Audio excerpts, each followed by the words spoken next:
সেই দিনটা আর বেশি দূরে নয়, যেদিন মসজিদের মাইকে ভেসে আসবে আমার মৃত্যুর খবর, আর আমার নিথর দেহটা দেখে বলবে, কালকেও দেখেছিলাম মুস্কি হেসে কথা বলতে, তবে আজ হঠাৎ এমন কেন হলো?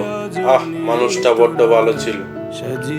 কারো কারো চোখের কোণে হয়তো অশ্রু জমবে, আবার কারো কারো চোখ বেয়ে দুফুটো জলও গড়িয়ে পড়বে, আবার কেউ মুচকি হেসে কথাও বলবে, যাক, আপদটা বিদায় হয়েছে। বেঁচে থাকতে কি কম জ্বালিয়েছিল?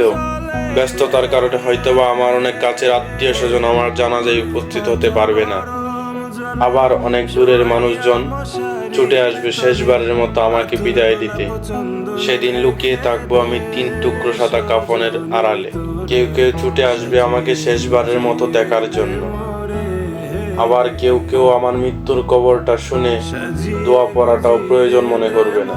সেই দিন আমার আশেপাশে থাকা প্রিয় মানুষগুলোও, আমাকে ছোট্ট কাল থেকে বড় করে তোলা মানুষগুলোও বলবে, লাশ তাড়াতাড়ি দাফন দে, নকল কাজ দেরি করতে নেই। শত কষ্ট উপেক্ষা করে আমার সাজানো জীবনের বাড়ি গাড়ি, অর্থ সম্পদ, টাকা পয়সা ইত্যাদি কিছুই আর আমার থাকবে না। এমনকি আমার এই অস্তিত্বটাই হারিয়ে যাবে পৃথিবী থেকে চিরকালের মতো মরুর দোলার মতো উড়ে। তারপরেও কেন জানি আমার অহংকার, সম্পদের লালসা, ক্ষমতার তৃষ্ণা কেন জানি দিন দিন বেড়েই চলছে।